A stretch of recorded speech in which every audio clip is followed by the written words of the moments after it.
Well, right on. It's rolling. We're live. Okay. So we can jump into it anytime. Yeah. But Brynli, thanks for coming on. Of course. I'm excited. This is kind of fun because you're Spencer's wife. Yep. And now we're having, full circle, both you guys on, both getting after it in many ways. Yeah. And I'm pumped to hear what you have to say. So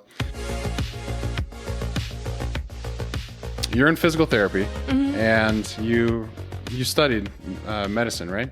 Or what did you study? Physical therapy? Physical therapy. So it's kind of like the physical side of medicine. So you use movement as medicine. We still have to know some basic things about medicine, but not as in depth as Spencer gets, luckily. So yeah, that's fair. Spencer was telling me some things, and I'm like, man, it's intense. Yeah. But I mean, have you always been into fitness? Like, how did this? Yeah, so my mom's a physical therapist and went to the U as well and had me when she was in school. So kind of a full circle because I did that with Christian too. Yeah. But then she started working out and kind of managing a CrossFit gym when I was like 12 or 13. Oh, wow. And so I would come with her sometimes and do little fun workouts. Yeah. But then when I was junior high school age, I was a swimmer. And I realized that if I could train at the gym, it helped my swimming a lot. So I started getting more and more into it then.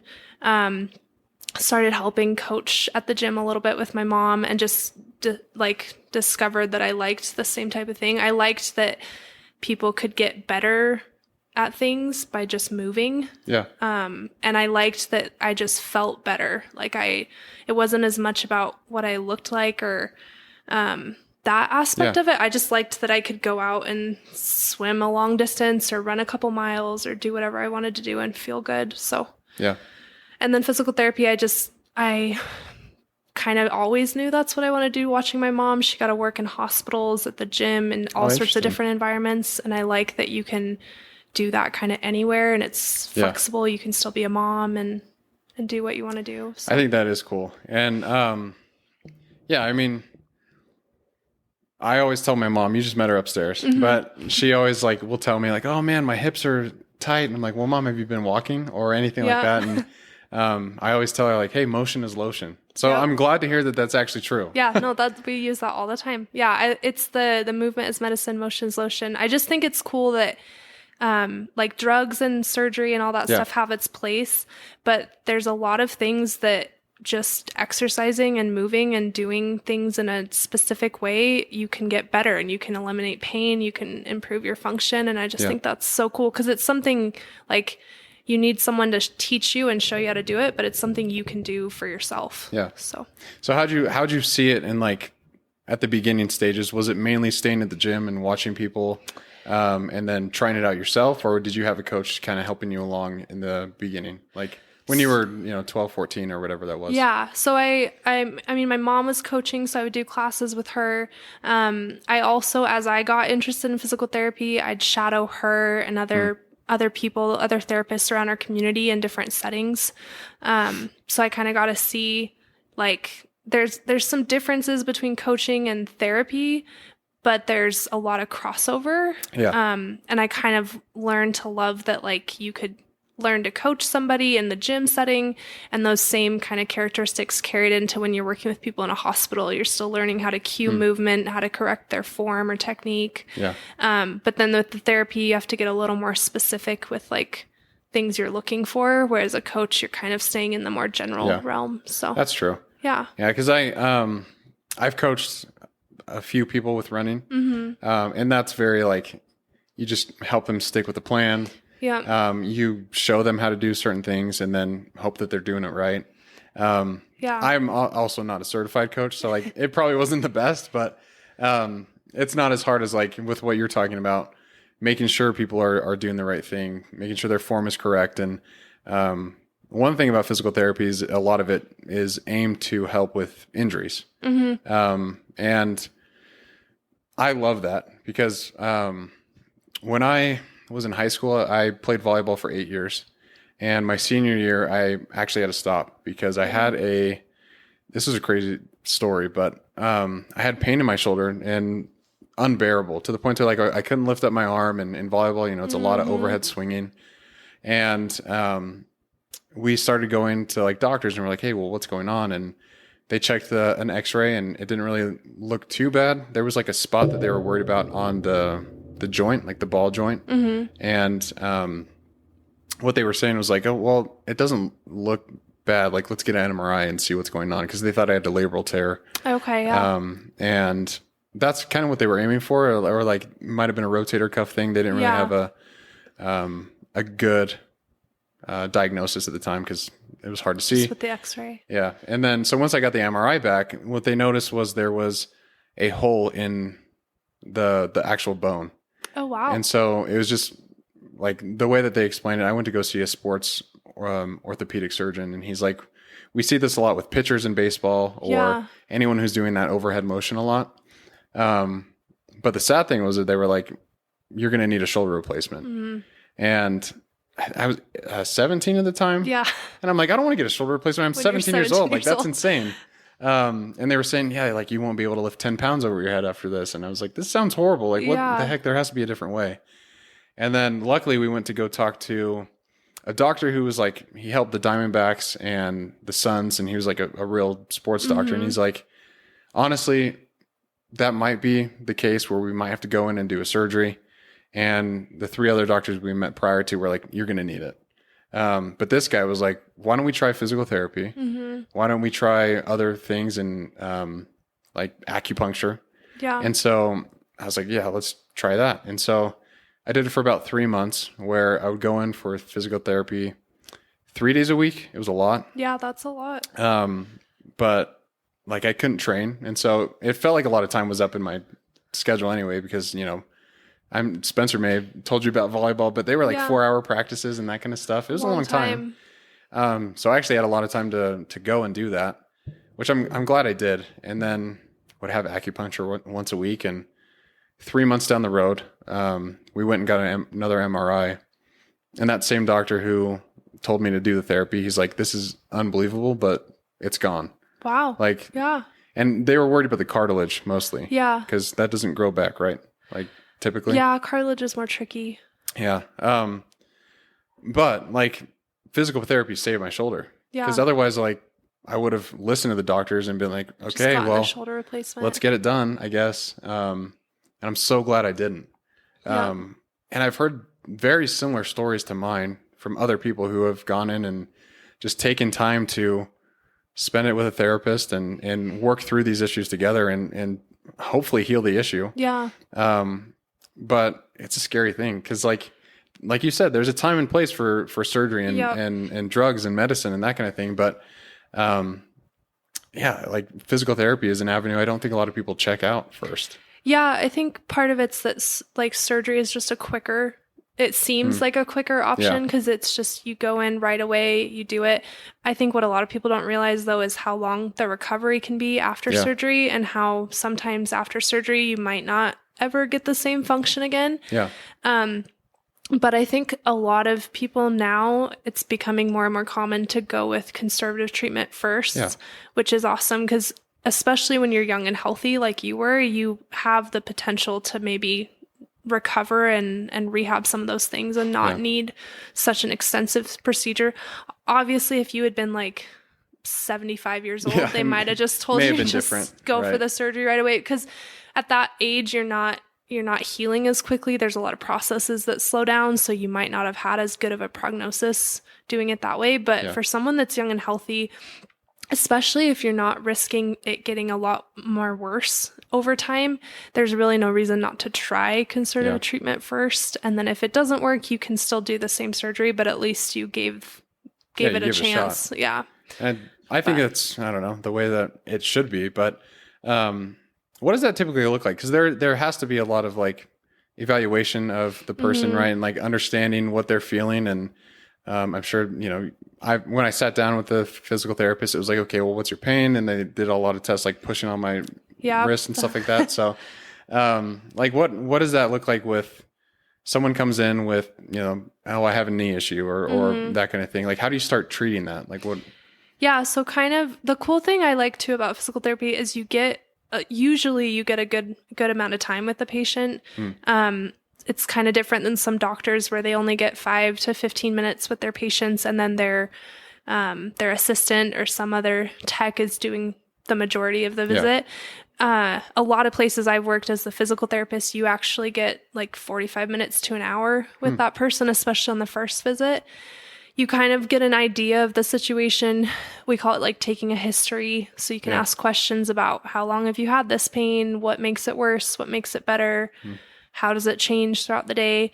And that all seems kind of like not as important as the physical assessment, but a lot of times I can get majority of my information just from what someone tells me before I even put hands on them.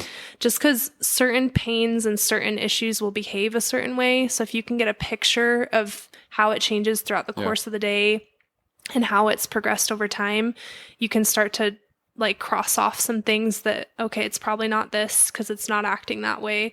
You're still going to double check with your physical exam, but majority of the time, by the time people have finished telling me kind of their story, I get a good idea of what I think is going on. And then you use the physical assessment to kind of rule in and rule out things. So we learn like special tests that you can do for certain things that will show you like for an ACL, for example, there's a test called Lockman's that kind of shows you if there's laxity in that ligament or if it's really loose. And that will tell you that they probably have something going on with their ACL. Interesting. But with ACL, that's just a good example. There's also a lot of those subjective things, like you'll get immediate swelling. You'll have this type of mechanism where you twisted when you landed or you got hit from a certain angle. So it's just kind of learning what are common characteristics of injuries and then knowing kind of how to rule those in and out. And then usually, at least in my initial sessions and the CIs in school that I worked with, they always like to start trying treatments in that first session because they wanted their patients to walk away feeling better than when they got there. The eval is kind of known as like, this is going to be a painful appointment because we have to do all these tests and figure out what's wrong. I do remember that. That was not fun. Yeah, it often is. But most of my mentors still wanted to get at least some treatment in by the time that was over, just so that the patient walked away feeling like, okay, this is going to help me. It's not just going to make my pain worse. So a lot of times you'll trial some treatments, see if you can figure out something that might be helping it get better. And then you give them a home exercise program to start working on. And that's really where the recovery happens. Because you meet with the physical therapist those 3 days a week, but you were probably doing stuff at home. Yeah, all the time. All the time. Like those the wall wiper things with the shoulder, like you get a little cloth towel. And that's where it really like makes the difference. If you only did that stuff for an hour 3 times a week, you might see some difference, and some patients still do. But the patients that do the best are the ones that you could tell they were doing their stuff at home and they were bought in and they're like, this is it. This is my reality. I got to get it done. Yep. Yeah. So that's kind of the process. And then from there, you just follow up as they get better. You just progress their exercises, make it challenging. You kind of want to find this sweet spot of, I want to make it hard enough where it's a challenge, but not so hard that they're getting discouraged. And if you keep people in that area and then just progress them from there, eventually they get back to doing most of the things they want to do. Sometimes you can't do everything if people have really severe injuries, but that's true. For the most part, a lot of people make good recoveries. Yeah, that's awesome. Have you seen a pretty cool recovery story where like someone came in with an injury, like they avoided surgery or maybe not, maybe they had surgery and got back to what they were doing? Yeah, so I've worked in some different settings. The business I have that's at the gym is more, we call it like outpatient orthopedic. So it's more like your typical shoulder, knee pain, back pain injuries. But I've also worked in a hospital where you do more inpatient rehab, they call it. So some of those people have had like strokes, traumatic brain injuries, major car crashes or accidents. So when you ask that, my mind automatically jumps more to those because those are just like the people that were in a coma with a ventilator and then they walk out of there on their last day. And that's always really cool to see.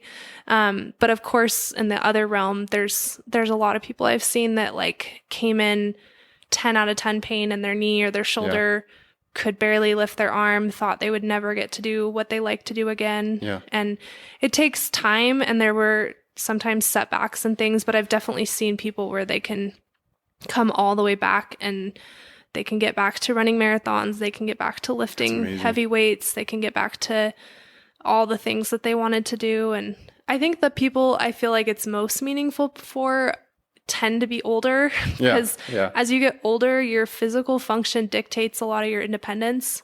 So it's always rewarding to see someone who comes in like a wheelchair. Even in the outpatient world, I had some patients that had to come in a wheelchair, but by the time they left therapy, they were walking without a cane, without anything. And for them, that was like, I can play with my grandkids again. I can garden. I can do stuff that's meaningful and not just spend the rest of my life in a nursing home. Yeah, so. that is amazing. And like, what's happening there? Because like, if they're coming in a wheelchair and then, you know, able to walk out, like, is it a decrease in swelling or what is that? I mean, that's probably part of it. It depends on what their condition was. A lot of people, it's just being more active and getting their body to move more. The movement is medicine thing is truer the older you get as well. Because like I said, a lot of those processes that normally work really well when we're young start slowing down as we age. You don't have as much muscle strength anymore. Your strength starts declining kind of proportionally to your age.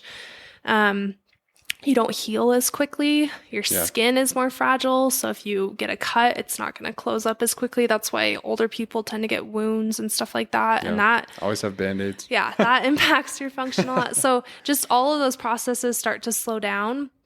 But when you can move, you bring blood flow to areas, you use those muscles, you gain strength in those areas, and that helps kind of stall that process a little bit. So a lot of people too, I think a huge risk for older people is falls and balance issues.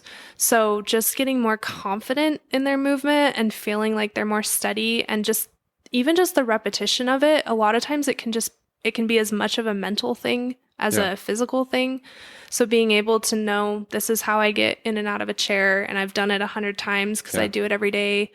That way they just don't lose it and they keep it up. So I mean, I know there's a lot of information coming out now of how things like strength training, higher protein diet, like can help alleviate some of those muscle losses and that kind of thing, or help keep that muscle on longer. Yeah. Is that like, have you seen that before? Have you studied it a little bit? Like, Spencer and I read a book actually by Peter Attia. He's a doctor that does a lot of longevity. Isn't his book called Longevity? Yeah, it's called, I think it's called Outlive, but like the caption, Longevity. But he explained it really, like I really loved the way he talked about it. He kind of explained that for his patients, he'd ask them like what their goals are. And he'd ask them, like, what's your goal in 30 years? Like, where do you want to be when you're 90? And a lot of people would say, like, I want to be able to walk around the grocery store. I want to be able to put my suitcase in the overhead bin on an airplane so that I can still travel. And so what he would do is he would say, okay, if you need to be able to lift a 20-pound suitcase over your head when you're 85, and we know that after the age of 40, every decade, you're going to lose this percentage of strength. Yeah. He'd do the math and say, okay, if that's what you need to do when you're 85, and even with protein and all that stuff, you're still going to lose some strength by that point. Yeah. This is what you need to do right now when you're 50. And a lot of times it was, if you need to be able to lift 20 pounds at 85, you probably need to be able to lift closer to 70 pounds at 50. And so that would motivate people to see, like, it's not just doing what you want to be able to do right now, but it's doing even more, so that as that steadily declines, which you can do everything you want to prevent it, you're still going to have a little bit of a decline. Yeah. But if you can start higher up on the hill, you're going to decline more slowly. So I think that's one of the biggest things people need to know about, like, longevity and preventing that decline. Is it's not just lifting the airplane bag right now. You need to be lifting even more than that right now. That's why people need to like deadlift and squat. And it's not just about if you want to be a bodybuilder or an Olympic weightlifter. No, it's if you want to be that way when you're 90. Functional. Those are very functional movements. And I've heard contradicting things on deadlifts, and I don't know what to believe anymore. What's your take on deadlifts? I like deadlifts. Really? Yep. Okay. So most of my patients, even the really old little ladies with back pain, I will have them deadlift. Really? We'll do some sort of modified version of it, but they'll deadlift. Just because I think there's there's a big misconception that if you have back pain, you should not move your back at all. And that any type of back pain means that you did something to a disc or a vertebrae. Back pain's actually one of the things when we learn in school that has the most like fear around it with patients. And it's debilitating. Yeah. Like my dad has had it for a long time. He's finally getting over it, but he's had compacted discs and like it's thrown him out a few times. And it can be like a real problem for some people. Yeah. But there's also a lot of statistics that when people go in and get an MRI, it's going to show some arthritis or they'll call it like joint degeneration in your spine. Yeah. And when people hear that, they think, oh my gosh, my spine's shot. But if you would X-ray or MRI, like most of the adults in our country, most people would show the same things because that's just a natural part of the aging process. But most of those people don't have back pain. So part of it is cutting the tie between imaging doesn't always equal pain. Yeah. There can be other reasons, and you can have the bad images and not have pain and still function well. So deadlifts for me, I think you need to strengthen those muscles in the back. Yeah. And a lot of times when people have back pain, there's different categories, but a very common one we call a movement coordination deficit, where it's not that you're necessarily weak, but your muscles that should be supporting your spine when you're lifting or bending or twisting, they're not turning on or firing. They're kind of taking a vacation. Yeah. And a lot of times if we can retrain people on how to activate those muscles as they go through movements like a deadlift, if they'll do that, they'll have a lot less pain. Yeah. So it's like common injuries in deadlifts is just like, what are the most common ones? Are people like lifting with their backs more than their legs or like? Yeah. So my favorite cue for deadlifts is you should feel like you're pushing the floor away with your feet. And that anytime I tell that to someone, you almost always see them immediately use their legs way more than their back. Whereas before they're kind of curling the bar up with their back. Yeah, and that was me in college, Rexburg. And it's hard because like no one teaches you this in school or anything, and people just start going to the gym in college and they see people doing it, so they try to mimic it. But it's kind of like in volleyball, actually. I didn't play high school volleyball, but I remember in volleyball when they would talk about like the pass. Yeah. Instead of swinging your arms, you're supposed to like use your legs like an elevator. Lean into it, yeah. That's kind of the same thing with the deadlift. Your back is not really the part doing the lifting. It's supporting the load, and you should be using your back for a deadlift, but the legs are the big movers in that movement. Sense. And like, I know as like a runner, there's not a lot of runners who do deadlifts, but I do because I know it's like all the hamstrings, the glutes, the like everything that you need in running. So yeah, I don't know. I think it's an interesting one, but I've heard so many people say like, "Oh, don't do them. Like it'll throw out your back." And I think if you are worried about doing them because you're not sure if your form's good, the biggest thing I tell people is just start on the lighter side. Yeah, really focus on form. Yeah. And if you're really unsure, get a coach or a trainer or a friend that you know knows how to do it well and have them help you. But I think the mistake people make is they don't know if their form's good and they try to lift like 300 pounds. And that's when you hurt your back. Yeah, that was for sure me and my brother. Yeah. We're like, how heavy can we go on this deadlift? I think we got up to like 405, but he has a video of it somewhere and it's like my back is just arched. It's like, oh, that is not good. And it's hard because it seems safer than like a squat or an overhead lift because you're like, if I can't do this, I'm just dropping it and it's not going to land on anything. Yeah. But at the same time, it's still is a lift where you need to be careful with the angle of your spine and all that stuff. So I think people just sometimes go a little overboard without making sure they have the right technique. Yeah. I think that's a huge one too, is like, if you're worried about it, just go lighter. Like, I think you know who Jocko Willink is. Spencer probably mentioned him before, but he always says like ego has no place in leadership and it has no place in the gym. Yeah. That's a good and it's one. Like there might be people around you who are, bench pressing, way more than you. Like I was at the gym the other day and this kid, I don't want to call him out, but he was way lighter than I was. He was a skinny guy and he was doing 2 plates like it was nothing. And I was like, how is this guy doing it? but he had no leg muscles. So that's my only, Yeah. good job there. Well, and that's the thing. If you're only doing stuff in the gym that makes you feel like you're unstoppable, then you're probably not doing it right. You should kind of get humbled when you go to the gym. But kind of like I talked about before, it's like that sweet spot of challenge versus success. You don't want to be so humbled that you're like discouraged and not doing anything. But like Spencer would tell you, every time he goes, he tries to do something that's just a little bit harder than what he can do. Otherwise, he feels like he didn't do enough, even if he killed the workout or something. So. I mean, that's great advice too. Like, it really is humbling. It's, sometimes it's you try and go out and you're like, I'm feeling good today. And then it's like, nope, never mind. Yeah. I'm a lot weaker than I thought I was. But I did want to ask you, and I asked you before we recorded this, just about like, if someone feels like they have an injury, kind of what the protocol for that is, like how much time to take off before seeing, a physical therapist or even a doctor at that point. What do you advise on that? I mean, it definitely depends on the injury and the extent of it. I think for most things, if it's just like I woke up one morning and I have this pain and it gets worse with this, but better with this, there's a couple of things you can do. I would say most of the time you kind of want to play that game of try to decrease some of the activity you've been doing. If you just started doing something that you haven't been doing regularly and you've been doing it a lot, that's kind of a key sign of overuse. So dialing that back and seeing if it gets better. What you don't want to do though is you don't want to just go on bed rest either. That won't usually work. What's the danger there? Just that that movement is medicine key. If you just become completely sedentary and you don't get any movement, your body's not going to recover either, because movement just brings blood flow to those areas. It flushes out toxins. It brings in nutrients.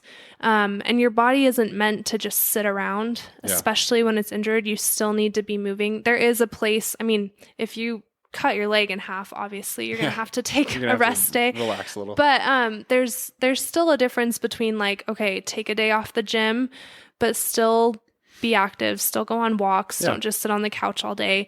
Most people I talk to that would come in and say like, oh, I tried to just take off 2 weeks and I just still don't feel great. Sometimes they'd even feel worse just because they get all stiff, you're not moving as much, and that can make it worse. So I think you kind of play a game of dialing back some things, seeing if that helps. If it persists, and especially if maybe it gets better, but then as soon as you try to ramp up again, it comes right back and you're in that spot, I would just tell somebody to go see a physical therapist at that point. Utah is a cool state because you don't have to have a referral to see a physical therapist. That's cool. You can just have direct access. So you can just make an appointment with anybody and get in. And they won't tell you like, oh, you came too early. I've had patients that will come in and they'll be like, I have this knee pain, but it's not hurting right now. But it's almost like they wish it was so that they could show you, because they're like, I swear it hurts when I do this, but right now it feels great. I mean, that's probably a good sign, right? If it's like not all the time. And like I said with that first part, even if it's not hurting them right now and all the tests we do don't show us much, I can still get a lot out of just what they tell me about the patterns and how it's been acting. So I don't think it's ever a waste to go in, even if it's kind of this inconsistent thing. Right. If anything, if you feel like it's limiting your function and limiting your ability to do things that you want to do, I'd say go in and get it taken care of sooner rather than later. Because there were so many people that would go through therapy and get better, and they'd be like, I wish I would have just done this in the first place a long time ago, rather than waiting weeks and weeks until it got really bad and then going in. So I think that's great advice. Like, it's better to be safe than sorry. You hear it all the time. But I don't know. I mean, you can get paranoid. I feel like, especially in the beginning. But it's a good point, just being like, trying to be present with yourself and be like, okay, well, is this something that's continuing? Like, where's it coming from? Does it get worse with certain things? I think that's also something that's important, is like, and the only way you're going to understand that is if you move your body. And if you're like, you are continuing to try and stay active, whether it is walks, if it's a bike, like anything just to get you moving a little bit. Well, and that is a good point of being able to differentiate, because sometimes when I say if you started doing something and you have a pain, there is a difference between like pain that is related to an injury and just regular soreness from working out. Yeah, and I think some people have it seems really simple to people that have worked out a lot and know what that feels like. Yeah. But sometimes you have people that didn't do a ton of sports growing up, weren't super active, but then they get super into like running or swimming, and all of a sudden they're doing all this, and they're like, my shoulder hurts. And maybe it is an injury, but sometimes you discover that it's just they haven't ever been sore before, and they're feeling sore in places they've never felt sore. So that's when you kind of also pay attention to those patterns and how long does it last? Does it get better or worse with movement? Yeah. Normal soreness should go away within a day or two. I mean, depending on what you did, it can be pretty intense. I remember after I ran my marathon, I couldn't even go downstairs. I had to like go down sideways because I couldn't go down, just because my legs were so like sore and stiff that I could not go down facing forward. So like there's extreme cases of soreness, but that went away within a couple days. Yeah. So if it goes away and then you don't really have it again, that kind of points more to soreness. If it persists, and if you notice it, especially with some movements and not as much with others, that also is kind of a tell that, okay, maybe this is something a little more worrisome than just regular soreness. That's crazy. I do think about that a lot, actually. It's like, because I'll have leg days that will be there for a couple days. And I'm like, man, that was a tough one. And I just feel that soreness like deep in the quads or in the glutes or wherever it is. And I can imagine, like, if someone came into weightlifting and they're like, hey, I'm just going to try leg day. I see all these people on TikTok doing squats. I'm going to try some squats. And if you've never done squats and it's like your first time, you're going to be really, really sore. It's like, you might feel like you're injured. So that makes total sense. And the marathon one I can relate to very much so. I didn't know you ran a marathon. Yeah. I ran it in college. So like I said, I swam growing up. Yeah. I was a long distance swimmer. So I swam like the 500, the 200, just freestyle, none of the other strokes. But I did cross country 1 year in junior high, but I walked a lot. I always would wait until the point of the race when my parents couldn't see me and I'd walk. Just cause running wasn't my favorite thing. I wasn't very good at running at that point, and I didn't like that it was just endless, and a pool was easier because you'd turn around and come back. And I don't know why, running wasn't really my thing for a long time. But college, I had a friend, and it was funny because I met her, and this was like only the second time we hung out, but she asked me if I would run a half marathon with her.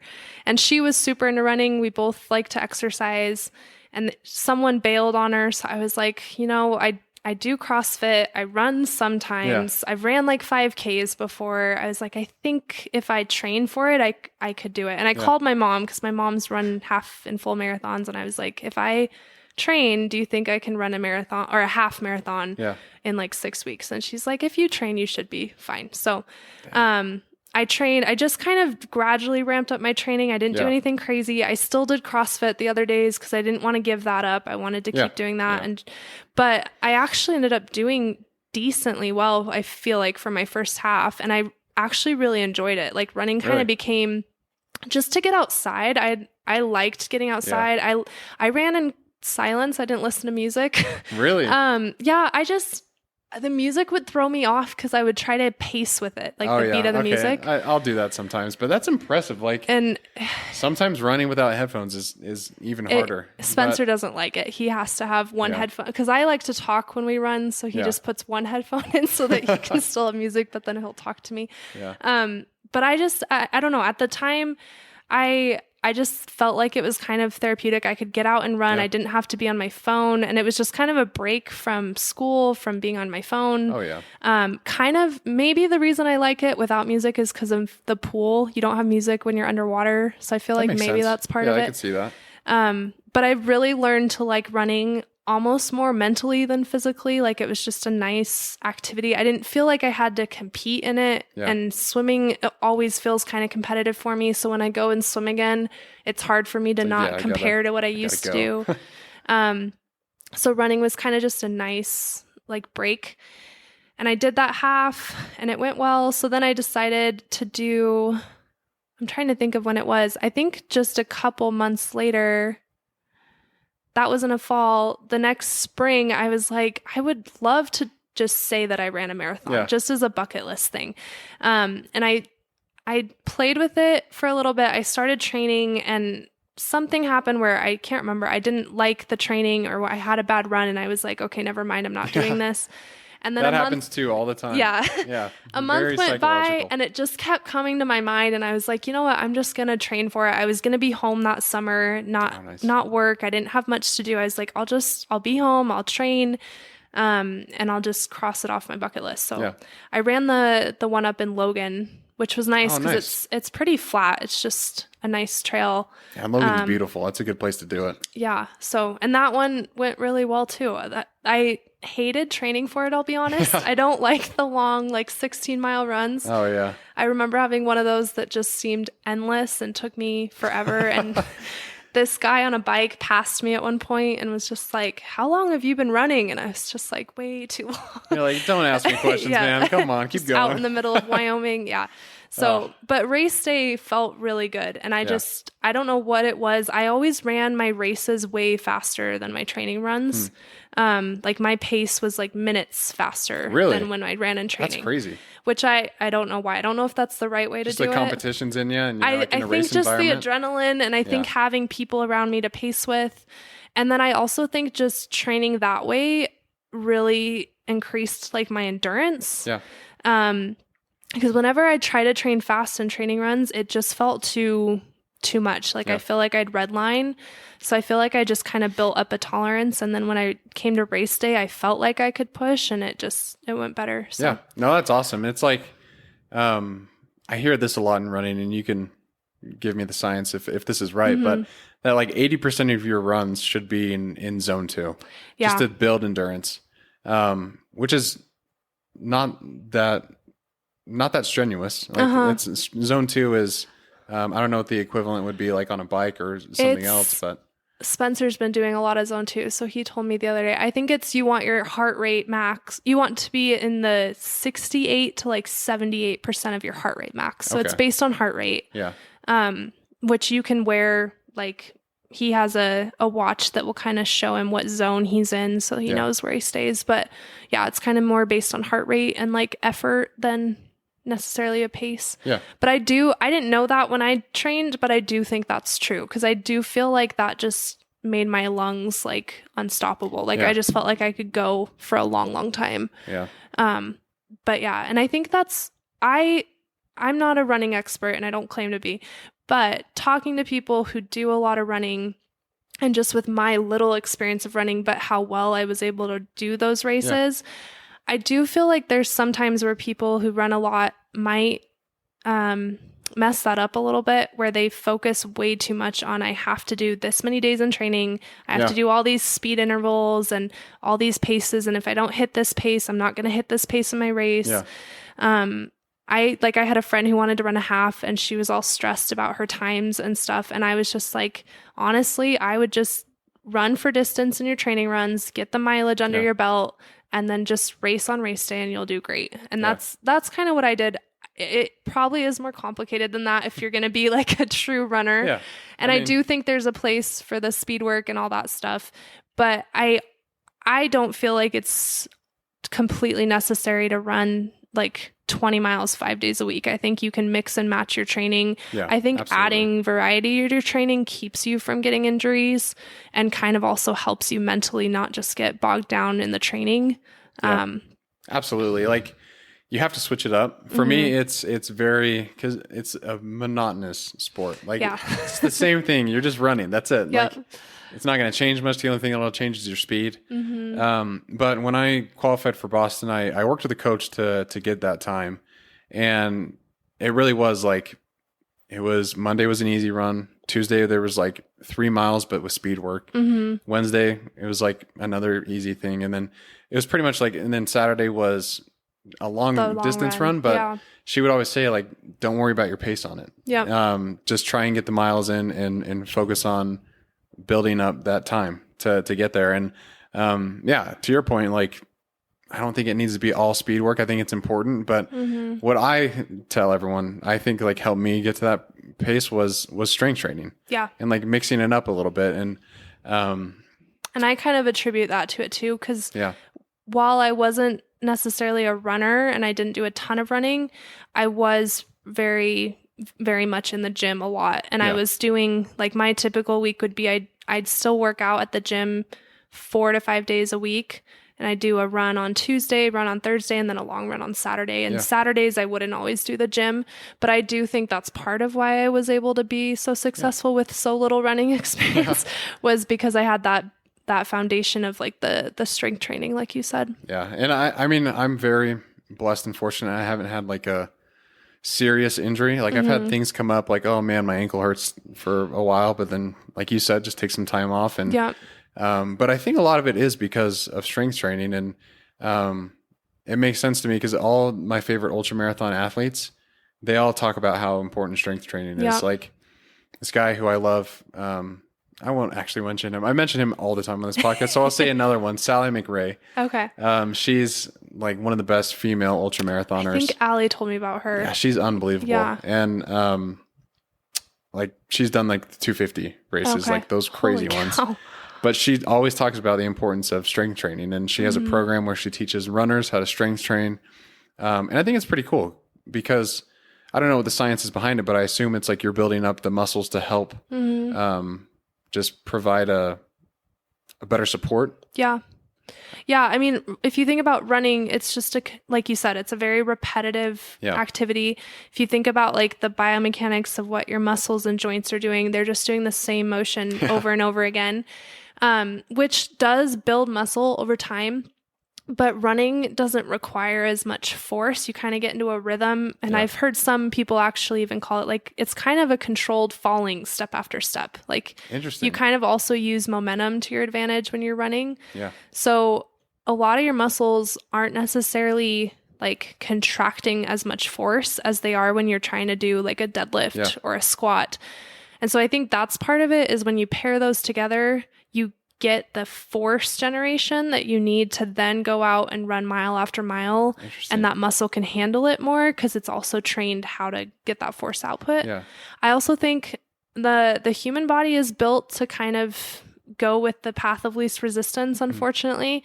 And a lot of times, especially certain muscles are going to find a way to like piggyback off of other muscles or not pull their weight. But if you train them in the gym and you get them used to, you need to activate at this time, and this is how we get you to fire, they're more likely to kind of have that muscle memory when you go to do something like running. So like a lot of people with running, we talked about this upstairs, but it's hips. And even in older people, like people I've worked with in the hospital, a lot of times if people struggle with just walking, a lot of it is like glute or hip weakness, just because those muscles are supposed to help with your posture. They're supposed to help with swinging your leg forward and helping with the momentum. And those muscles are some of the ones that if they don't have to do the work, if they can kind of piggyback off of your quads or your hamstring, they'll turn off. Oh man. And they'll start to do less and less. So a lot of the movements in the gym, the deadlifts, the squats, and all the kind of niche accessory movements that you can do to get the hips working and just get that to be more muscle memory. Then when you go out and run, it's already kind of turned on, it's already ready to go, and they'll stay active longer. That makes a lot of sense. Like it's almost like you're doing endurance training on those small muscles or getting them ready for it. But yeah, I think it's running has gotten a lot of popularity, I think, recently. Yeah. But I've also seen a lot of people get more injured, and I think it's just they're trying to go out too fast or do, like you said, like, oh, I'm going to do 20 miles within 5 days or whatever that number is because they saw someone else on social media doing it, and they're like, hey, I can do it too. Well, and it's such a simple exercise. You're just running. Absolutely. You don't have to learn. Well, you should, but you don't always have to learn a technique or a form. You just can go out and run. But I think you're right. I think a lot of people underestimate how much it can take a toll on your body. Yeah. I think comparison is dangerous too. Like, especially when you talk about your own physical body, it has its own limits. It's where it is right now, like before you start working on it, that kind of thing. Like I had something the other day, there's this this guy, his name's Truett Haynes, which is actually Cameron Haynes' son. Okay. But he is just an unbelievable runner. Like the guy will run. He ran the Boston Marathon in jeans. Oh my gosh. And I think he got like a 2:36. So he's like so fast. This guy's crazy. In jeans. In jeans. Yeah, that's his thing, is like he'll do it in jeans. He just actually ran Big Cottonwood, the half marathon. He did it in an hour and 9 minutes in jeans. Oh my goodness. Just insane. So he's like, he's crazy fast. And he like, I'm like, how's he doing this? Yeah. Like I'm pushing myself so hard and this guy's just out there. Like I have much longer legs than him. Like I should have that advantage, right? But then he put something up where he's like, I ran my first half marathon when I was 6 years old. And I'm like, okay, so you've been doing it your entire life. Yeah. Like you have these muscles developed, like you're in that zone and then your body's adapted to it. But I think there's a lot of danger in comparison. I think especially in sports or physical activity, because I think you see the highlights. So you see like the cool stuff that people are doing, but nobody posts like the boring kind of accessory workout. I mean, some people do, but a lot of people don't post those on social media or don't talk about those as much. So it looks like that they're just going out and running and it's no issue and they can do it all day long.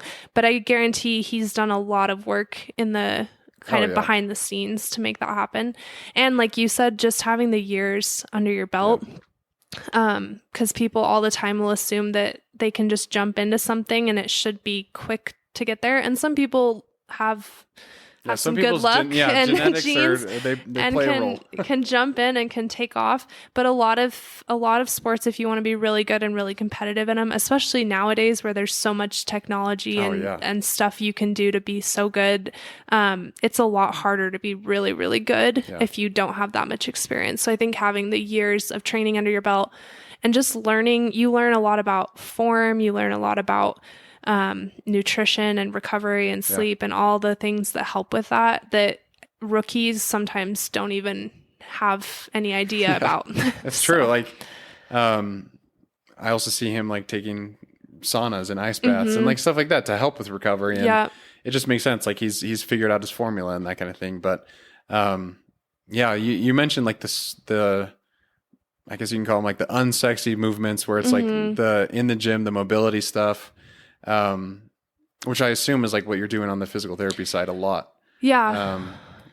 So if someone comes in with like, let's just say a knee injury, what are like the boring movements that are, critical for recovery or whatever? I might be just that are good to do. Yeah. So the cool thing about physical therapy is it's always going to be specific to that person, but most people I see with knee pain or knee problems, oftentimes we need to work on their hips in some way or another, especially hip. We call them abductors, the muscles that kind of help bring your legs out.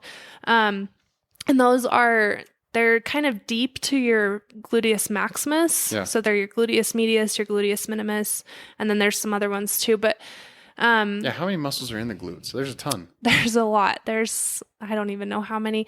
There's at least like 3 to 5 of the big known ones, and there's a lot of other little ones. It depends on what you call the glute, but that's fair. Because they can stretch down into the leg and stuff too. But there are quite a few little muscles in there that all do different things, and a lot of them have to coordinate together. So again, if one of them doesn't want to pitch in, it can stress the other ones, and it can kind of cause some overuse on the other ones. So getting all of them to help each other and to work together is one of the things that you work on with a physical therapist. But that being said, with people with knee pain, we work a lot on hips. A really basic one, if people have really severe pain and really severe hip weakness, is just trying to push your legs out against a belt or something, like just those isometrics. That's what a lot of times what we'll start with people. Again, usually that's very low level. If you're working with like a high level athlete, you're probably going to rig up some more complicated exercise that is more challenging. Too, a belt works too. And that's the cool thing is in school, it's funny. They don't actually like, we don't have a class that's like, if somebody has this, do this exercise. In fact, some of my classmates, I remember being kind of frustrated because they were like, I don't have a background in training. I'm not super familiar with exercises. And I expected them to give us like a list of like, do this for this. And so a lot of them had to kind of learn how to come up with exercises. Interesting. So that's what's kind of cool too, is you'll see some therapists that have their favorites that they use with a lot of patients, and just kind of the name of the game, because you don't want to create a new one for everyone you see. But a lot of times, your PT will be like tailoring something to what they see you doing. Cool. So if I have someone I'm noticing they have a hip weakness thing, but then they also play a very dynamic sport like soccer or something where they're moving around a lot, I'll put them on like a Bosu ball while they do that exercise to give them that wobble and to practice being able to steady themselves while they're working on that, so that it mimics like that muscle doesn't just need to be able to do this when you're standing. It needs to be able to do this when you're running and weaving with a ball. It's crazy. The Bosu balls, that's probably a good call. Yeah. With balance and stuff, man. You can use that in a lot of ways. It's pretty fun. Yeah, that's tough. But no, knee pain, honestly, hip stuff is a lot of what I do with knee, and you can do a lot of ankle stuff too. And a lot of it is doing exercises that a lot of people have done, but giving the right cues to do them correctly, and working on technique with those. You were talking about the anterior tib raises. Yeah, that one was great. I saw that from Knees Over Toes guy. Yep, those are a good one. And all I did was I put a kettlebell on the tip of my foot. Yep. And then just started raising it up and lifting it. It's amazing how fatigued those get. Yeah. Like it's so fast, but it's important. That muscle is supposed to lift. I can't remember the percentage, but it's like some portion of your body, or it's like a certain amount times your body weight. Like that muscle is supposed to lift a lot of weight. So you're supposed to train those pretty hard. And a lot of people don't go to the gym and do toe raises. It's pretty boring. I mean, like you're not going to look cool doing it. No. So it's not like a bicep curl. Yeah. You're not, guns aren't out, but what does that muscle do? Like, is it on the launch or is it? So that muscle it's called dorsiflexion is what it helps with. And it's basically the motion of bringing your toes up towards you.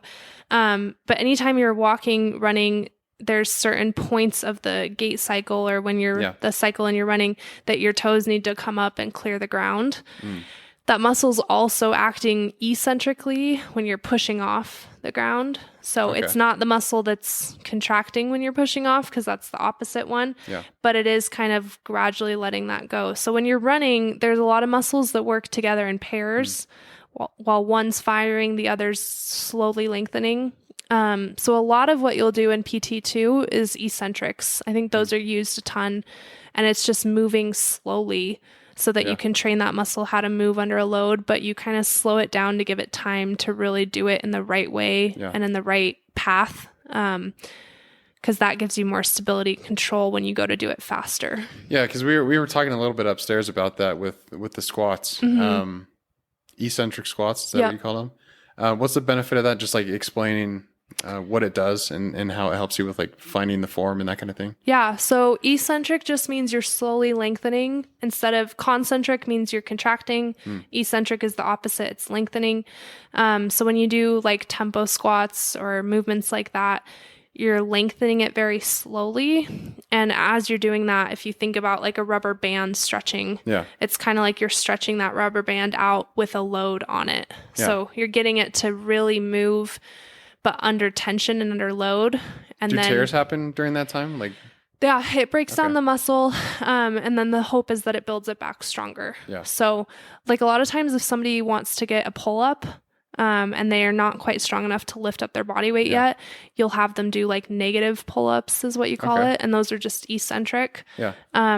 Honestly, anytime you want to train a muscle to be stronger concentrically, training it eccentrically is a good way to go. That's crazy. Okay. You just have to be careful. You can overdo that. A lot of people can get like really, really sore doing a ton of eccentrics. And you want to be careful with the load, because you are going slower and you are lengthening. Just like with that rubber band, if you go too heavy, it's going to snap on you. Yeah. So you kind of have to play the game of how many reps and how much load to do. Otherwise, you could end up with rhabdo or something like that. But rhabdo or a torn pec. Like when my brother and I were getting really into lifting in college, one of our friends was like, "Oh, well, if you can't get a lot on the bench, just do like," he called them deficits, like like bench deficits, like you just pull it down and then he pretty much helps you lift it up and then you go down again. And like we didn't know anything we were doing, but luckily it didn't get injured. But yeah, I've seen people who tear pecs from doing that kind of thing. It's you have just to like, be careful. it's a big load. Like you got to be careful. Yeah. And if you want to do those, you just do them with less weight. And it's still effective. You're just doing, there's a protocol called heavy, slow resistance. And it's supposed to be enough weight that like you feel it. You only have a couple reps left in the tank by the end, but it shouldn't be so much that you're getting to that point where you're going to pull something, pop something. It's scary. Yeah. But yeah, I mean, one thing that you've mentioned a couple times is recovery. And that's a big focus for me because I want to be an athlete. And I know you and Spencer both like do a lot of recovery. But for me, like, I don't think I truly understand what recovery is. Like, I know stretching helps, but I don't know if like I'm overdoing stretching or what that is. But yeah, I mean, sleep is important too. I know food is important, but, yeah, let's talk about recovery for a second. Like, what are the important things to hit, and what does it look like? Yeah, I think the first thing is some of the things you touched on, because majority of recovery is happening inside the body, not outside. So I think biggest things I think of first off is nutrition and sleep. Stretching is great. There's a lot of recovery movements that are great, but if you're not getting enough sleep and you're not like fueling right, they're not really going to make as much of a dent. Sleep is honestly the biggest thing. That's what it's designed for. I know nobody likes that answer, but think about like if you don't have a good night's sleep, even if you eat the best meals and you move the best you can, you still don't feel quite 100%. Yeah. So sleep really trumps a lot of it. That being said, sometimes, I mean, with a kid, sometimes you can't do much with sleep. So there are ways to kind of supplement it. But I do think sleep's a big one. And it's not just the amount of sleep you're getting, but it's just a consistent sleep routine. Because there's some people that only need 6-7 hours. There's some people that work out so much and do so much training, they need closer to 9 or 10 hours. But I think the key is that it's consistent. I think if you're going to bed at a different time every night, waking up at a different time every morning, your body never has a routine. It's hard for your body to know what to expect and to know when are we recovering? When do we need to be ready to go? Interesting. So it adapts to that. Yeah. So a lot of people, when they talk about sleep, will talk about establishing a consistent wake and sleep time. And it's hard with our day when you go to work at different times and different days, or there's days where people are at home or they're at work or they work out in the morning or in the evening. But as best you can, trying to keep it within 30 minutes every day really helps just cue your body. Okay, now it's time to go to sleep. Because some people will get to bed early, but then they won't fall asleep for a while and they have trouble. So the best that you can is just setting yourself up so that your body knows, okay, now it's time to sleep and now it's time to wake up. And then that becomes more consistent and your body becomes more efficient at using the time that you do have to sleep efficiently. So that's the biggest thing I think is sleep. And there's lots of things you can do to make that better. And then nutrition, I think depending on what you're doing, just knowing how to fuel right. If you are training a ton and you're not fueling enough, some of that training is going to go to waste a little bit because your body's going to put energy to what it needs. And if you're training that much, but you don't even have enough calories to just support just being here, that training isn't going to get supported the way it needs to. So you're not going to recover as quickly. That those calories are going to go to your major organs and your more vital parts of your body than the little tiny muscles that you may have been working on. So is there a macro focus that you try and get with like nutrition? Is it like a split between carbs, fat, and protein, like a percentage wise, or like what do you typically suggest?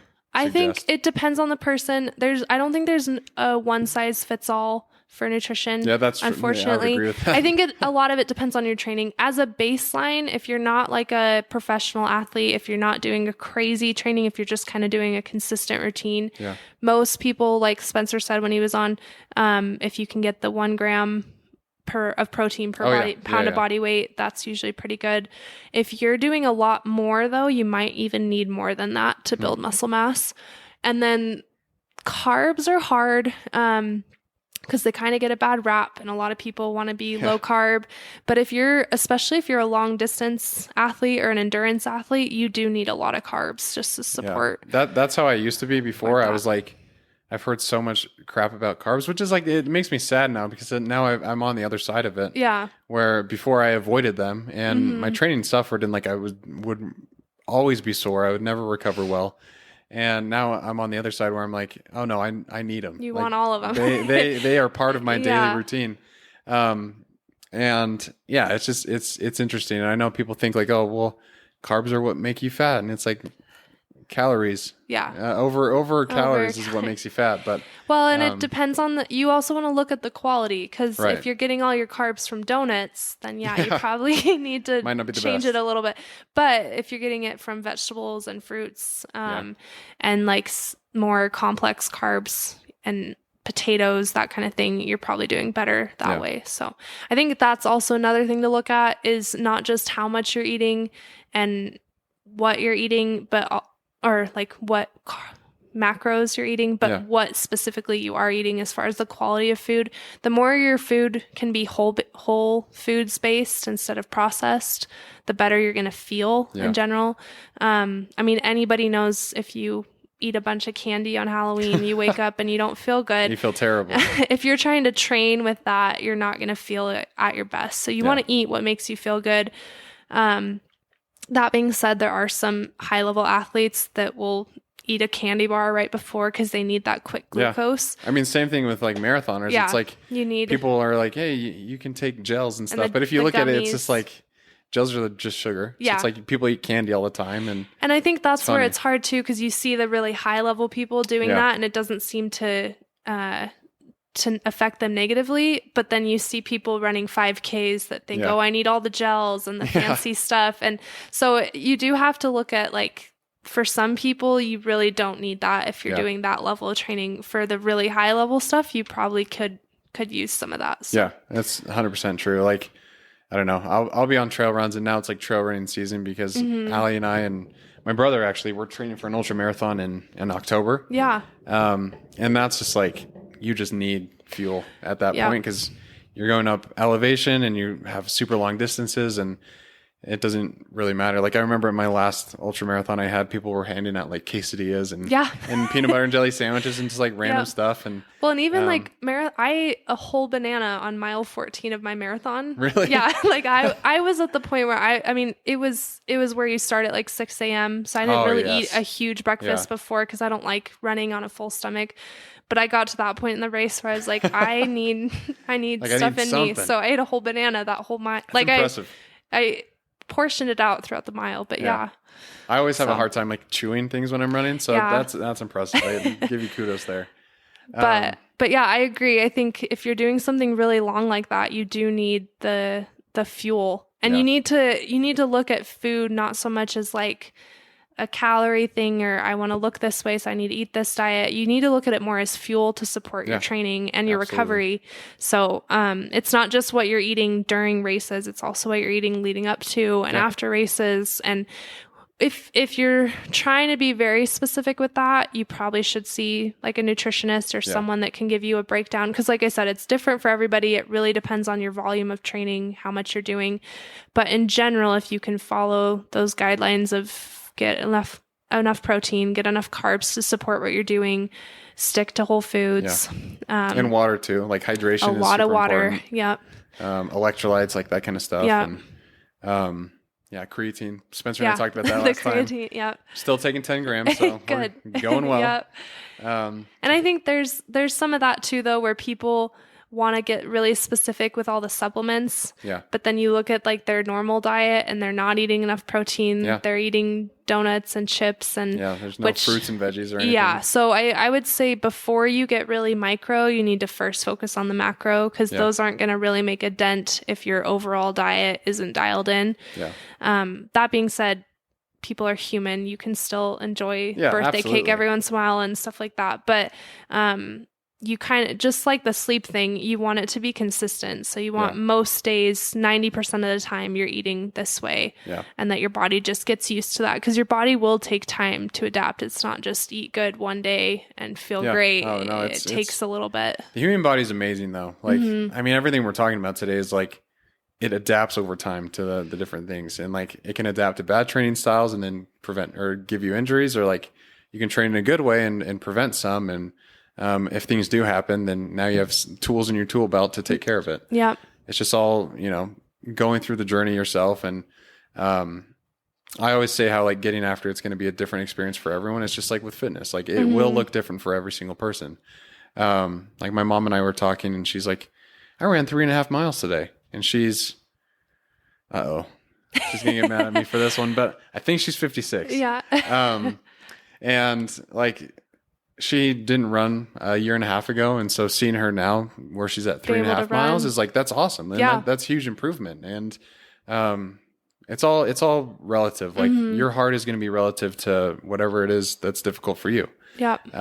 But doing it in a smart way, in a slow, like, don't just go right out the gun right away. Like, I know it's exciting because like my brother and I in college, like we were excited about weightlifting and we just wanted to keep going up in weight. But I think it's much more, it's a much more better path to take the slow and steady path rather than I'm just going to go into quick it and easy. And maybe get injured. Like you just don't know. But well, and even when you're recovering from an injury, you have to be okay with the fact that it's going to take time. Yeah. And that, like you said, there's people that previously were doing a lot more and then kind of have to take time off for a while and rehab, but then they start to get excited at those little wins, even though they used to do a lot more, and 3 miles isn't anything compared to what they were doing before. But it's cool to see when that starts becoming exciting and they get closer and closer to getting back. But I do think having that mindset of taking time and being okay with it being a process and not an instantaneous thing is really important. Do you ever have to talk to people about that? Like who they just, I don't know. It either is like, for me, I know I feel bad about myself if I'm not hitting my training program or like something's up. And I can imagine athletes who come in feel the same way. Yeah. No, that's a big thing. Usually on that first day, we'll talk about goals and kind of expectations, because there's some people who think they're going to walk in and you're going to fix them and they're going to walk out and do what they want to do. And sometimes you can. I have had like 1 or 2 patients where it was a really simple fix and they were fine the next day. I wish all of them were that easy, but they're not. So a lot of times you do have to kind of adjust expectations and let them know based on how they're presenting what their prognosis looks like. And you always have to be careful though, because if you give people exact timelines, they're going to hold you to that. Yeah, and if 12 weeks go by and they're not where you said they would be, they're not happy. You lied to me. So giving them a realistic timeline, but still making it general enough to where if there's wiggle room, there's wiggle room. But then with the goals, I think just giving them hope that they will get there. They just have to be okay with it being a process. And then I think it's just important on the follow-ups, just highlighting those wins. A lot of patients will be like, I barely did anything. And I'll be like, well, you did this and you couldn't do this on the first day. And you just have to help them kind of see those as wins and see those as steps in the right direction. Just like with anything else in life, if you kind of get fixed on the goal, but forget kind of the stepstones to get there, you're going to get really discouraged and really down. So being able to see those as little wins in order to get to the big win helps people stay a little bit better mentally. That makes sense. And I always tell people, like, progress is progress no matter how small. And like if you're ever struggling with training or if it's recovery, like just be proud of the small wins. Because that means you're getting better. You're moving in the right direction. And there is, hope that you will, hopefully take off and get healed and maybe be able to do what you used to be able to, but, maybe not, and be okay with it. But progress is progress. And I think that's huge. And that was a question more for me because I feel like I would be in that boat. A lot of people are. I am too. I'm kind of like you. I've never had to have like a super serious injury. I've sprained an ankle. Funnily enough, most of them were in PT school. Really? I sprained an ankle. I hurt my shoulder for a little bit, but nothing like major surgery or anything. But my brother did have quite a few injuries in high school. He had all this stuff in his knees. He was on crutches for a long time. But it's cool because he now, I think, is one of the most resilient people I know. And I think a lot of that came out of that experience, out of just having to be patient and like not be able to do everything you want to do right now, but be happy with what he could do. And he also just didn't let that deter him from still trying to do what he wanted to do. I think sometimes people, as soon as they hit the wall, they just want to turn around and not try anymore and take a different path, which might be the case for some people. But in general, I think if you want to keep going after what you want, you just have to be okay with sometimes it takes a little bit longer. So. Yeah. And I love what you just said about resiliency. And I actually want to ask you about that because that's the name of your guys' physical therapy clinic. So how'd you guys come up with Resilient? So when I got interviewed to go to the U for PT school, one of the questions in my interview that they asked me was, how would you define resilience? And I don't know why that kind of stuck with me. I've always liked that word because I feel like that word can be applied to a lot of different scenarios. It can be applied to like fitness. It can be applied to like spiritual type things. It can be applied to just your overall aspect or outlook on life. Spencer's always really liked that word too. And I just when I was thinking about what I wanted my physical therapy business to be called, I wanted to somehow tie in that, when you take time to work on yourself physically and get better functionally, your whole life kind of benefits from it. If you know anyone that's super sick or really debilitated with a illness or an injury, it affects every aspect of their life. They can't go to the bathroom by themselves. They can't it really limits how much they can enjoy their life. And not that that's everything. Like there are people that have lifelong illnesses or injuries that still find a way to live happy, bright lives and make a difference in the world. And they are awesome, incredible people that have a lot of resilience. Yeah, absolutely. But I think it's cool that when you work with people and you help them make changes in their function, even the littlest changes can make a huge difference in the quality of life that they have. For sure. And just make them better people too. Like I said, watching my brother go through that made him a better person having to go through that experience. So I just wanted it to reflect that going through rehab or therapy doesn't have to be a negative thing in your life. It can actually make you come out stronger and better than when you started. Yeah. I love that. That's such a good name. And Thanks. Resilience it's huge. Like not just in fitness, but in life in general. Like I'm sure when you were going through school with Christian and you know, that was like, I got to be as resilient as I can be. Cause there's going to be days when I don't sleep and I got to still bounce back and be better tomorrow. And, I'm sure that helped make you into who you are today. And, I can say the same thing about like experiences in my life. Cause you mentioned like having a debilitating illness and I wasn't in like a terrible, physical state where I couldn't do, or I could still do the things I needed to in life, but I was like 135 pounds and I was really sick. But that's helped me recognize that like, oh, I know what it's like to be on that side. I'm going to try and do my best to live life to the fullest because I know what it's like to not be able to. Yeah. And I feel like that's taught me a little bit of resiliency too. And, I love that word. It's like, you're going to come back and you're going to come back stronger. Yep.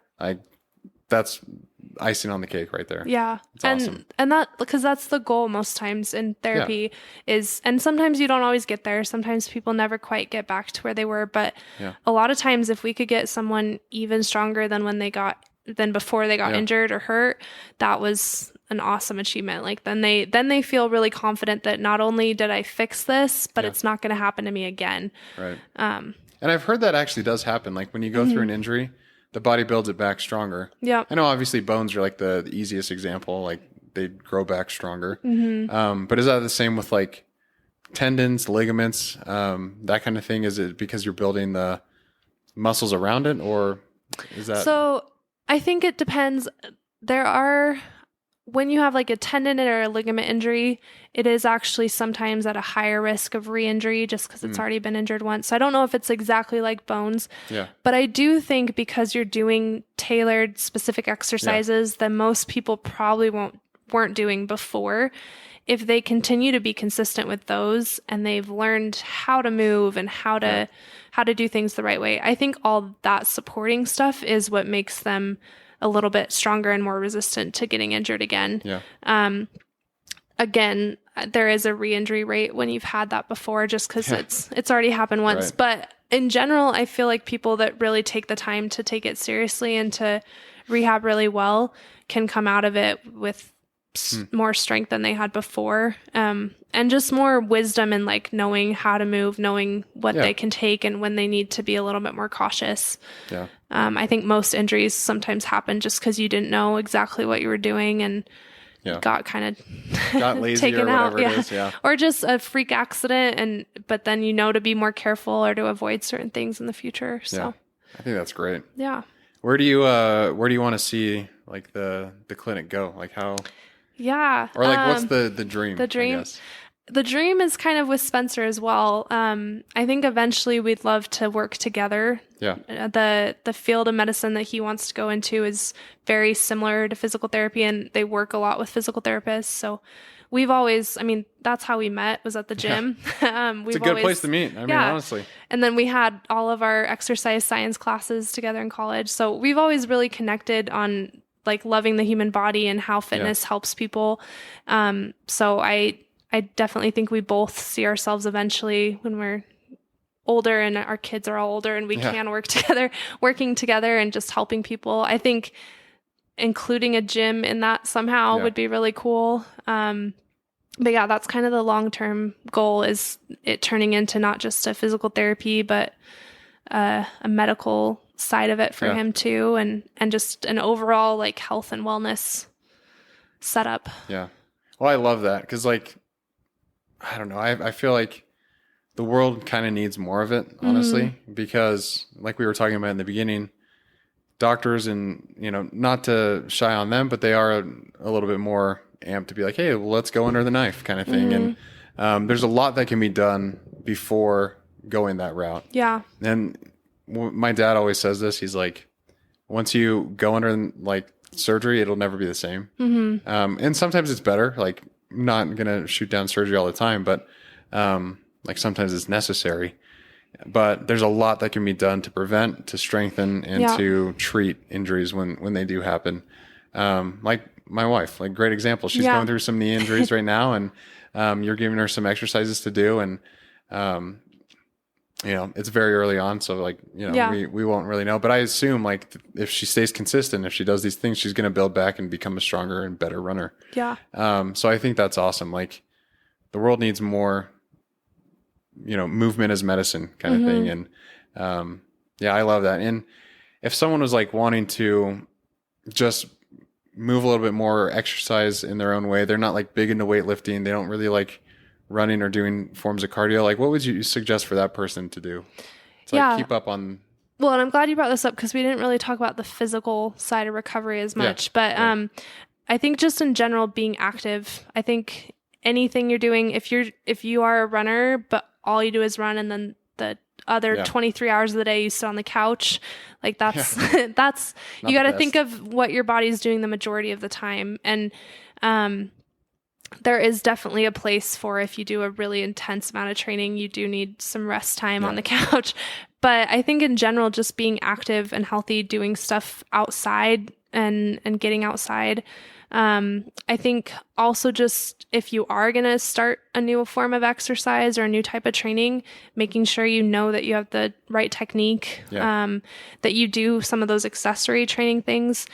I think when people think about recovery and injury prevention, they think about like the foam rolling and stretches. But a lot of what we do in PT is just normal exercises. So I think for anybody that's wanting to start training or is training and wanting to prevent injury, just making sure you're doing supportive exercises to whatever you're doing, like we talked about with the strength training, with the running. And then I think just being humble, kind of like you said, to take it easy, to not just dive in. My example of marathon training probably wasn't a great one for that, but but I still kind of staggered it. I still kind of gave myself time to ramp it up. I didn't just go out and run 10 miles one day on cold legs. Yeah. I think just being smart about how you're getting into stuff and being humble enough to recognize you might not be the people that you see on Instagram doing all the crazy stuff quite yet, but also knowing that just because you haven't been an athlete and you haven't done sports all your life, I didn't consider myself the most athletic person in like junior high and elementary school, but I found a love for fitness just because I discovered like I could lift, I could do things that I didn't know I could do. And that's kind of the exciting part about health and exercise is if you get into it, you can discover a love for certain things. Like you probably didn't know you loved running until you got into it. Yeah, but I hated it until 3 years ago. Yeah. It's like my least favorite thing, but it is interesting. Like you learn a lot about yourself. You learn what you're interested in and what you like. And I always tell people like, for running specifically or like weightlifting, like don't go hot out the gate. Just try and, just first jog around your neighborhood, see how you feel. And if you feel like you can keep going, then maybe do a little bit more, but don't push it.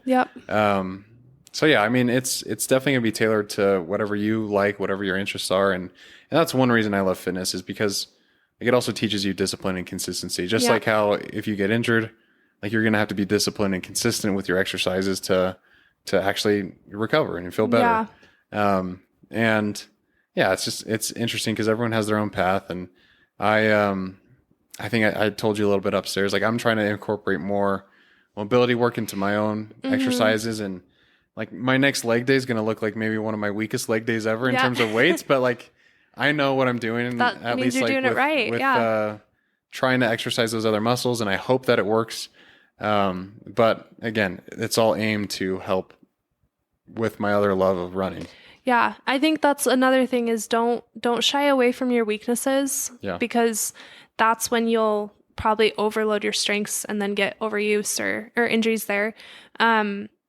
When you find something that you're not that good at, spend some time, even though it's humbling, spend some time to try to get better at it. That doesn't mean you have to do, like if you hate soccer, that doesn't mean you have to go out and play soccer. But I just think too many people like go into the lane that they like and they're good at and kind of ignore the stuff that they probably also need to incorporate. And then when they get to physical therapy, it's like, guess what? We're going to make you do some of that stuff that you don't like. And they don't like it, but they learn that stuff, even though it's not always the funnest, sexiest stuff, it's a good way to lay a foundation to let you do what you like to do better. So like you said, the mobility stuff, I think an easy example is just like when you would have kids in sports, like little kids, think about the types of stuff they're doing. They're not spending the whole practice playing the game. They're doing a lot of drills. They're doing a lot of warm-ups. They're doing a lot of like talking about the technique and the form. And some of that is boring for the kids and and of course, all the kids want to do is play the game. But there's a lot of stuff they have to do first. I think about like my swim practices growing up. Most of the practice was like long swims, drills, different types of technique work. And some of it was not the funnest thing to do. But then when you went and raced, you had that foundation to kind of fall back on. Your body knew what to do and you could just go. So kind of the same thing with recovery and building that foundation. Think of all the things that you probably would need to teach a kid if they were going to start this sport. And that's a good way to look at it, actually. I like that a lot.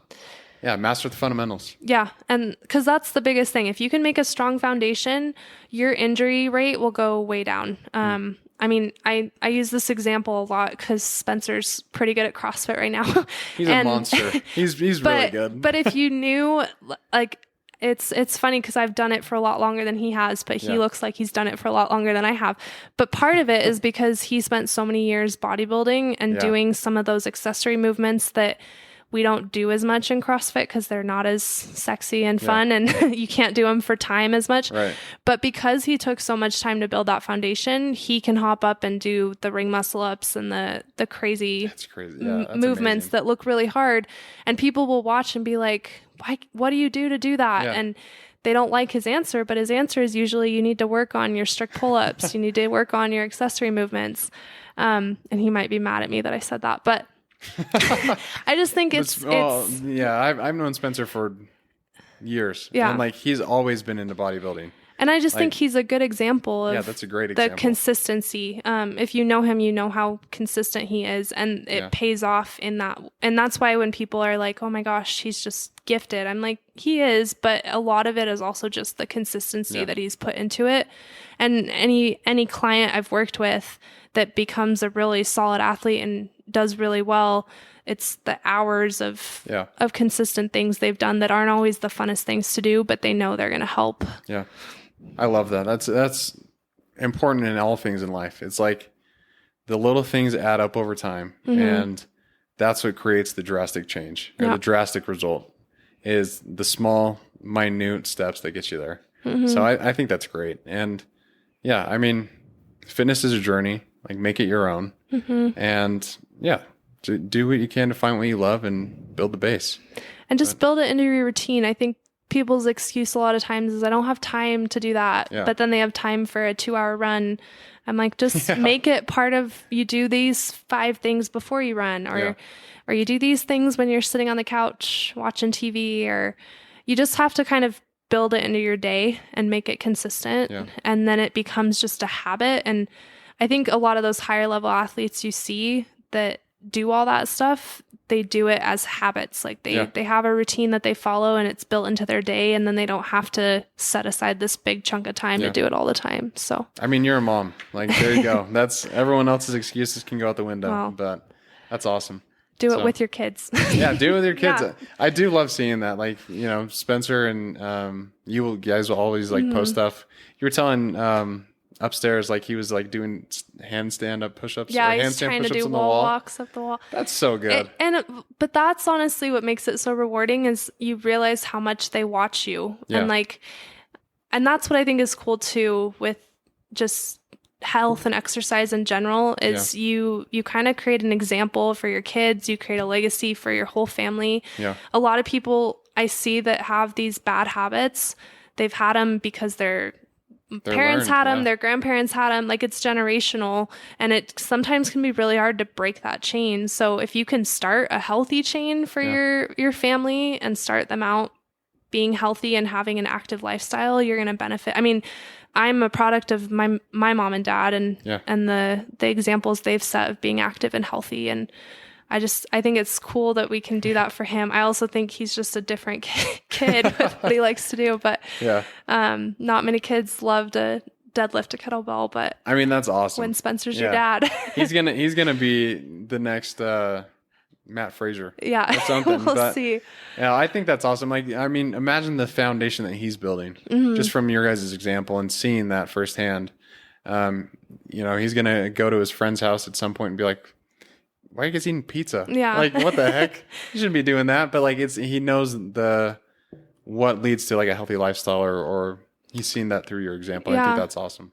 Well, and it's cool. I'll just add this in because I just thought of this. And I think a lot of it is what he's seen since he's been born. But we also came across this study that I thought was cool, is the more active you are when you're pregnant and the more like strength training you do, it actually changes like the type of muscle that your baby has and the tendency they have to want to be active. So if you can be active through your pregnancy, you can influence how active your kid might want to be, which Spencer loved. And I thought was really cool too. But and that was a big motivation for me when I was pregnant to still be active. I mean, you still have to be careful and dial some things back, but I did as much as I could when I was pregnant. And I do think that that's part of how much he loves to be active, because from the get-go, he wanted He's like, I want to do something. I want to move. Yeah. So that's amazing. How long into your pregnancy were you active?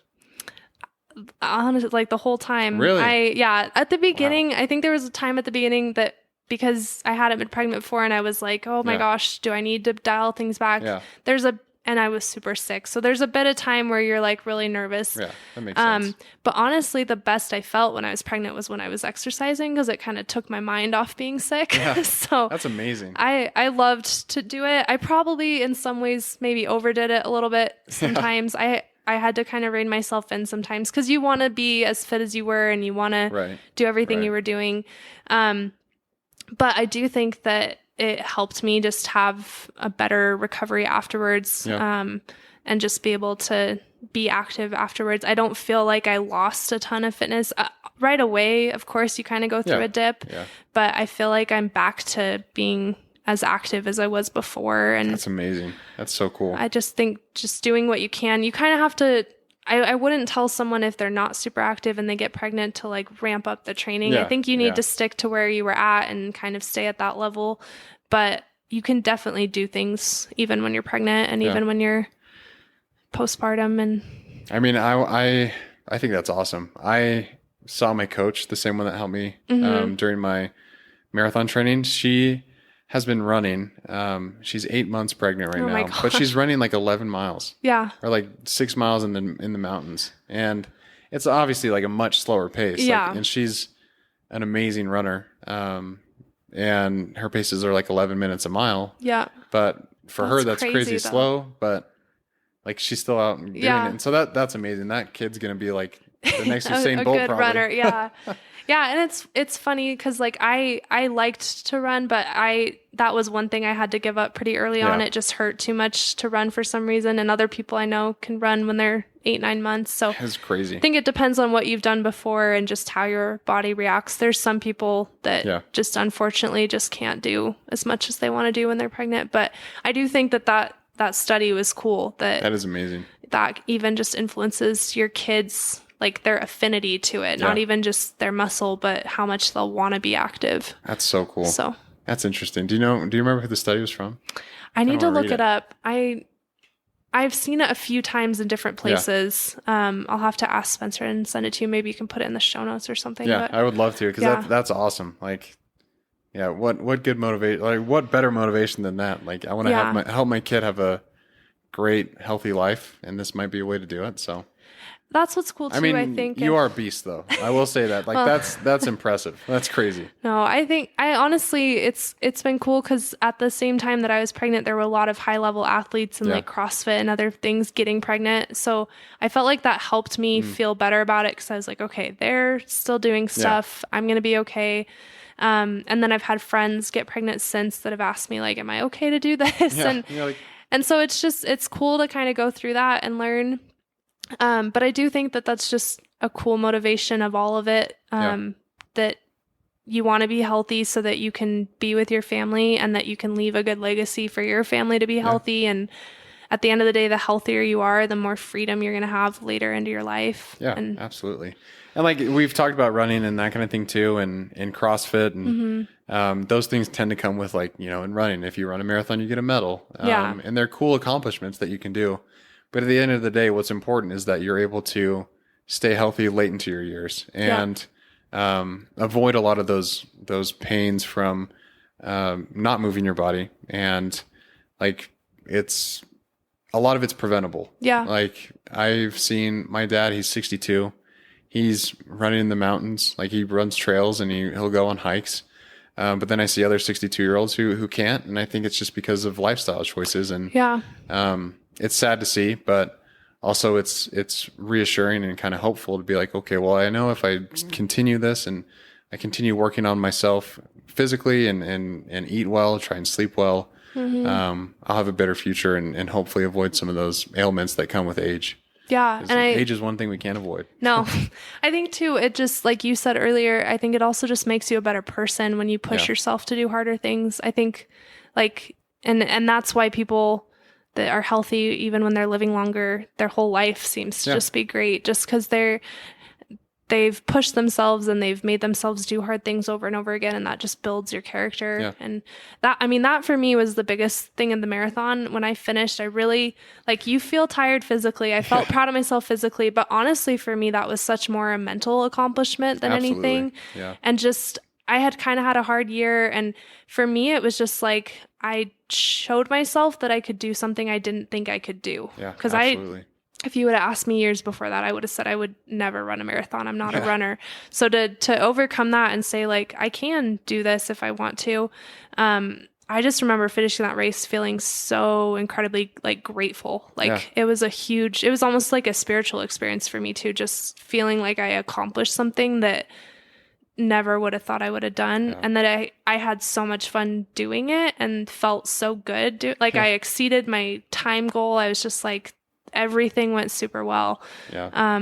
That's amazing. That's so good. It does feel like that sometimes though. Like, man, I suffered for, well, I don't know what your marathon time was. We'll just say like 4 hours. Yeah. That was my goal. I got, really? Yeah, 3:56. There you right go. Under That's it. awesome. So, that's huge. Which never would have, would have planned. None of my training runs were on pace for that or anything, but hey, it worked out. The race environment does something. Yeah. But like, I think it's cool. Just like, hey, I'm going to go out for 4 hours and suffer and learn a lot about myself and feel accomplished at the end. And it really is like a mental thing. And my first marathon was kind of the same. I was like, this is embarrassing, but I remember like I was driving up the mountain and I just like come over the peak of the mountain and I start crying. I'm like, I'm so glad I'm alive. No. It's just like so stupid. It makes you emotional. Yeah. It's like you just feel great. And I always I've heard this thing about like chosen versus unchosen suffering, and the chosen suffering that you do, which could be, you know, a CrossFit class or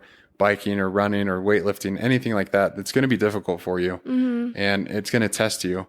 That's going to make you better aimed and able to handle the unchosen suffering that comes your way. So, you know, if you lose your job or like a loved one gets sick or you get sick, like you're going to be able to say, hey, I know I can do hard things and I know I can get through this just by persevering and being resilient and I'll be able to get through it really. Yeah. And I just think it's a huge thing. Like the reason I talk about fitness and I'm glad I was able to have you on today to talk about it is because I think it trains your brain to say, I can handle tough stuff. Yeah. I can do difficult things. No, I totally agree. Cause I think that marathon has become kind of a thing for me of like when I do go through something hard. When I found out I was pregnant in the middle of school, one of the first thoughts I had was like, okay, I ran a marathon. Yeah. This is probably going to be harder, but I can do that. Like it's and Spencer will use that all the time. He'll be like, it's just another marathon. You just gotta do it. And so I do think there is a thing to making yourself do something hard and you're choosing to do it. You made me think of that scripture in like Alma where they talk about the difference between being humbled and choosing to be humble. Oh yeah. That's a great, I'm going to throw that in the show notes too. That's good. I think when you choose to be humble, you let yourself kind of experience what you need to before you have to. And then when you are in a situation that you really can't control, you're so much better equipped to face it and handle it because you're like, okay, I've put myself here before. I know how I responded. Now I'm being put here. How am I going to respond? And it's not as scary and absolutely and jarring. Yeah. I mean, it's that word resilience again. Yep. Which is why I love that you use that as the name Resilient PT. Like that's perfect. Well, and that's what I really hope it is for people. I do love fitness and exercise. But at the end of the day, the main thing I've loved about it is just seeing the difference it makes for people. I think it's so rewarding to hear how much better people are doing and that they can do what they love. I can imagine. And that's just been cool. Like that, I think that's what motivates me to do it. And that's what I like about it. It's not as much, I could geek out about muscles and tissue and all that stuff. But honestly, at the end of the day, for me, the biggest thing is the function that people get from it and just that they can be who they want to be, do what they want to do and not have to deal with pain and all that stuff for so long. I mean, someone getting out of bed and being like, oh, I can go outside and water my flowers. Like if they weren't able to do that before, like it just gives them their life back in a sense. And they're grateful for everything. I mean, I worked at the hospital today and whenever I work there, I come home and I just feel like I'm more grateful. And I tell Spencer all the time, I'm like, I have nothing to complain about because you see people in these terrible situations that they didn't control, that they got sick or they had an accident or, and they're in a hospital. I mean, the hospital I work at, it's a long-term acute care type place. So people are in there for months, weeks, and they don't get to have they're not at home. They don't get to go to work. They live in a hospital. That would be so hard. I've seen a lot of people like that and just thought about how much we take it for granted sometimes that we just have the freedom in our day to do what we want to do and go where we want to go. And when you think about it that way, you realize how much of a gift it is to just be able to function physically. And so that's always cool to give that back to people and to let them kind of regain that and then see them be able to just appreciate it and not take it for granted is so cool. Yeah. That is awesome. Like gratitude. Mm-hmm. It really is. And we have a lot to be grateful for, and our health is one of them. And like Allie and I, we pray for that, or we thank the Lord for that every night. Yeah. It's like, we might not, have everything that we want in life, but at least we have our health. And that's like one of the biggest things that I think you can be grateful for. Like, I don't know if you've heard this quote, but you have 100 problems until your health is the problem, then you have one. And then you have one. Yeah. Yeah. And it's like, that really is true. Yeah. It's like when you're sick in bed, if you have the flu, it's like you're just praying like, man, I cannot wait until I'm better. Sick of work and everything else gets thrown out the window. Yeah, it's like, see you later. Like, oh, the job I was worried about, don't care anymore. Mm-hmm. Like it is what it is. It's like you just want to get better, and I think that's amazing. Like you're able to do that for people, and they're able to see themselves get that freedom back. That's so cool. So I think what you're doing is amazing. What Spencer's doing, you guys are both going to do some pretty great things, I think. Too. So, but yeah, anything else before we wrap up that you want to share? Or? I don't think so. Just if people have questions, I'm always happy to be a resource. I don't want to like advertise, please do. No, throw a plug in. But honestly, I love like when people just have questions, if they want to pick my brain. I'm not an expert in everything, and I don't pretend to be, but I like to help people where I can. So, it's funny when you're a physical therapist, or even Spencer in med school, we like family and friends all the time. I have this in my shoulder. I have this going, and people think it might be annoying, but it's so fun to me that people want to talk to us about that because it's something we both love. So I just like to help people when I can. And if I can't, I'll try to find someone else that can or information for them. But where can people find you? So I have an Instagram page. You can link it, but it's just Resilient. It's performance and rehab now. That's what it's called. Cool. And then, I do a little practice out of a gym. But I'm pretty flexible anytime to. Well, awesome. I'll definitely put it in the show notes, but, it's been great talking today, and I've learned a lot. So I can't wait to incorporate some of those things back into my training, but thanks for coming on. It's been great. Thanks for having me. This was fun. Of course. It is fun. And I love having people on, just like sharing their stories and what they're passionate about, and like uncovering, what got you into physical therapy and stuff. And it's cool. It's like, I just want to help people and see them do better. Yeah. So I think it's I love great that you're doing this. I think this is cool to hear from different people, and it's fun. It's been an education for myself. Yeah. So I love it. It's a good platform for sure. Yeah. Well, I appreciate it. Thanks. You and Spencer are always welcome back on. But everyone else, thanks for listening. And as always, keep getting after it.